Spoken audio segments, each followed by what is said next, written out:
இன்னைக்கு என்னம்மா செய்ய போற? இன்னைக்கு மில்லட் பாஸ்தா தான் செய்ய போறேன். செய் பார்க்கலாம். ஓகே, தண்ணி கொதிச்சிருச்சு. இதுல வந்து லைட்டா ஆயில் ஸ்ப்ரே பண்ணிக்கலாம். அதுக்கப்புறம் உப்பு கொஞ்சமா ஆட் பண்ணிட்டு எடுத்து வச்சிருக்க பாஸ்தாவை இதுல கொட்டிக்கலாம். பாஸ்தா வேகறதுக்குள்ள நம்ம தக்காளியும் பூண்டையும் கட் பண்ணி வச்சுக்கலாம். பூண்டு கட் பண்றேன். பொடியாவா? இல்ல, சும்மா 1-2 அதை வதக்கிறது தான். ஒரு 3 பல்லு பூண்டு போதும். இதை வந்து தூள் தூளா கட் பண்ணிக்கலாம். அது எனக்கு பண்ண தூளா இருக்கணுமா? இல்ல, அவ்வளவுதான், போதும். நீளமாவா? போதுமா? போதும். இது ஒன்னே அரைச்சிக்கலாம்.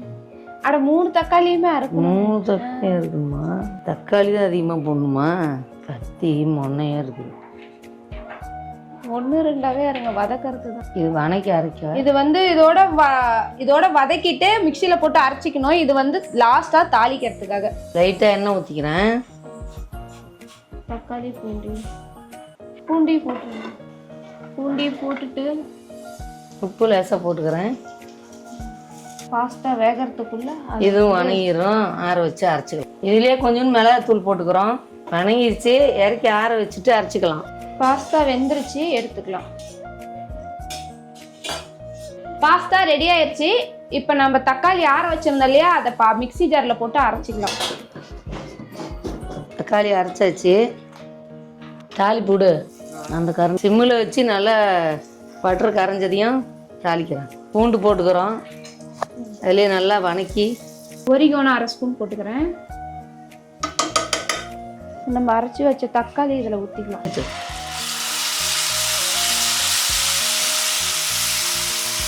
லேசாக உப்பு போட்டுக்கலாம். ஒரு கொதி வந்ததுக்கப்புறம் ஃப்ரெஷ் க்ரீம் வந்து 1/2 ஸ்பூன் சேர்த்துக்கலாம். நல்லா வணங்கிடுச்சு. இப்போ என்ன பண்ணோம்?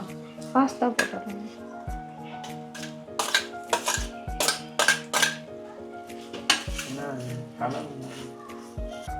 காய கிண்டுற மாதிரி கிண்டிட்டு இருக்கீங்க. ஊற்றி வலிச்சு விட்டு கிண்டி பாஸ்தா தண்ணி ஒரு 2 ஸ்பூன் ஆட் பண்ணி கிண்டி விட்டுக்கலாம். பாஸ்தா இப்போ ரெடி.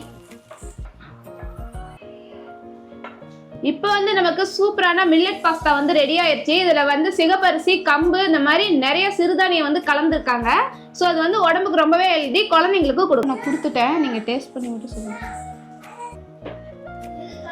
சூப்பரா இருக்கு. பிள்ளைங்களுக்கு கொடுக்கணும். ஓகேங்க. நீங்களும் ட்ரை பண்ணி பார்த்துட்டு எப்படி இருந்ததுங்கிறத கமெண்ட்ஸ்ல சொல்லுங்க. நெக்ஸ்ட் வீடியோல பார்க்கலாம். பாய்.